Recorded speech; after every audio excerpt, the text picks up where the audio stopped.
It was yet another day on Sir Topham Hatt's railway, and Gordon had been boasting in the shed for quite some time. And that is why you cannot pull coaches. It is simply not in your repertoire. Henry, my good fellow, you're just not fast enough for the express. You're not fancy, you're not stylish, and you certainly aren't me, he boasted. Henry, however, could care less. He just wanted to ignore it and go to sleep. To pull such a luxurious train, you need to be faster, stronger, like me. And you can never be that. I could pull the express if I wanted to, he whispered under his breath. You? Pull the express? Oh, my dear engine, you're just not good enough. And what is good enough for you, Gordon? If I wasn't so busy with the flying kipper, I could pull that express just like you. Just like me, you say? This isn't the flying kipper, Henry. It's a very prestigious train. Prestigious, my tender. You couldn't pull the flying kipper because you're too fat and weak. Weak? Fat? Henry, how dare you? If you really think you're better than me, Gordon, then how about you pull the flying kipper and I pull the express? Then make the best engine win. And the two puffed off in a huff. Later that morning, Henry had his train prepared for his morning run. Now, Henry, I hope you understand.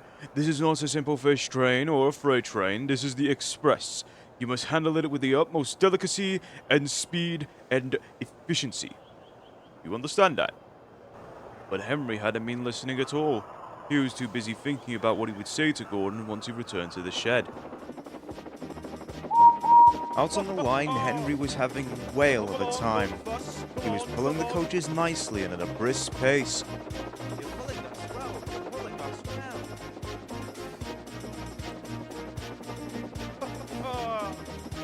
Unfortunately for Henry, nobody had warned him about Gordon's hill. You need to take it at speed, and it would be able to get across. But Henry was going too slow. When he approached the hill, Henry struggled and struggled, inching up the hill.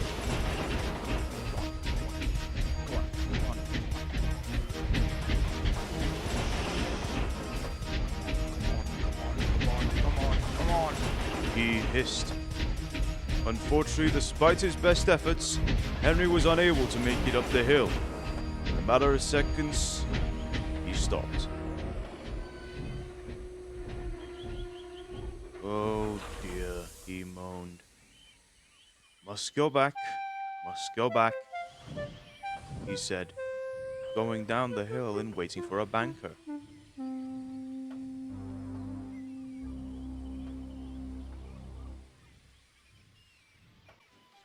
Luckily for Henry and his crew, Edward was nearby, so he came straight over to help out.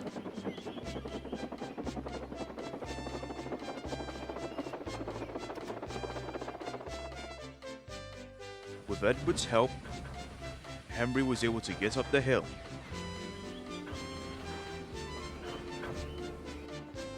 Come on, don't fuss! Come on, don't fuss! He said to the coaches. We're coming along, they replied.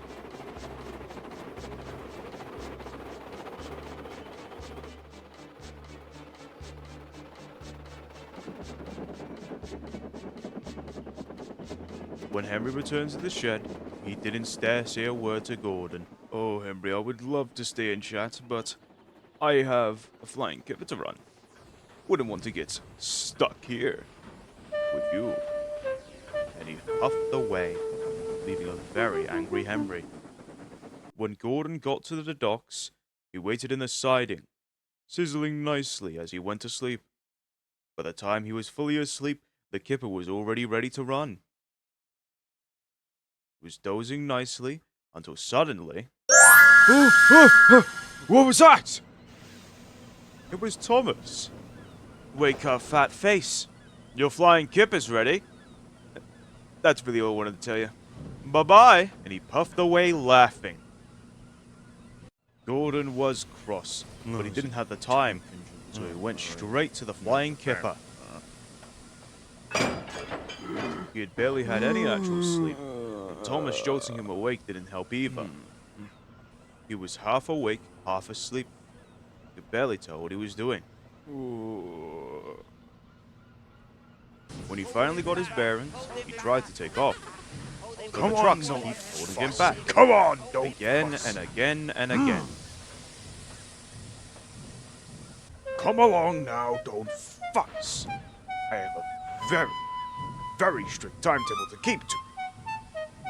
But in truth, Gordon felt the weight of the train holding him back as well. And later that night, Edward, its driver and fireman, came to see him. Bad news, old boy. Gordon's gotten stuck on the line. It's a bit late, but you think you can help him out? As much as Edward wanted to refuse, he knew he had to, so he set off in search of Gordon. And luckily for Edward, Gordon hadn't got too far outside of Knapford docks before the trucks put their brakes on. They didn't want to go with him.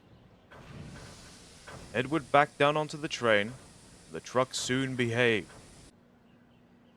In a matter of seconds, the train was soon off.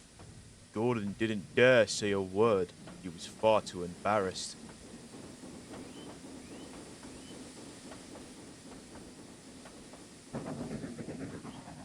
The next day wasn't any better either. Sir Topham Hatt was very mad. Georgian and Henry, I run a very tight ship on this railway. Yes, sir. This is not your place of competition, it is your work. Yes, sir. Your work is your specific duties that I send you, not what you decide on a whim. Yes, sir. But I will not punish you, as I have more pressing matters with a new engine to concern myself with. So, may this be your one and only warning. No competitions. Good day to you. And Sir Topham Hatt got in his car and drove away angrily, leaving the engines. I hope this shows you now that you shouldn't worry about who's better, and rather worry about your own work. Well, I do admit some of us got a bit out of hand. Henry, you are right, Edward.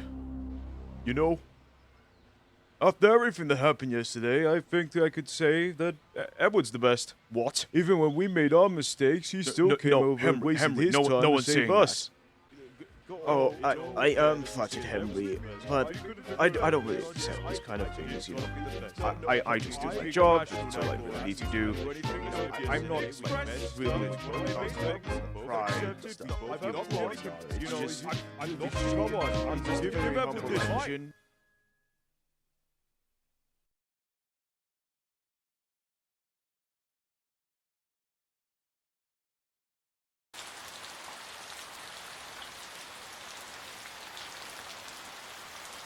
Well, that's strange.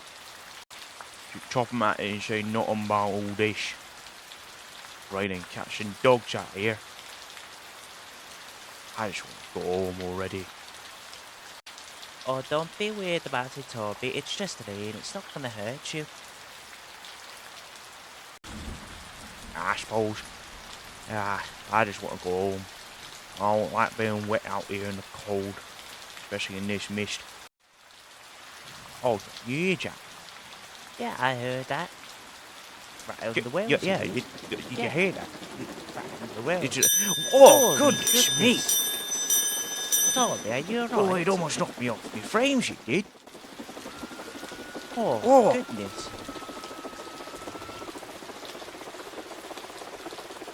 What? Bloody hooligan. It's just young, Toby. Don't be so Where mad. did it go? Hang about. Who even was that?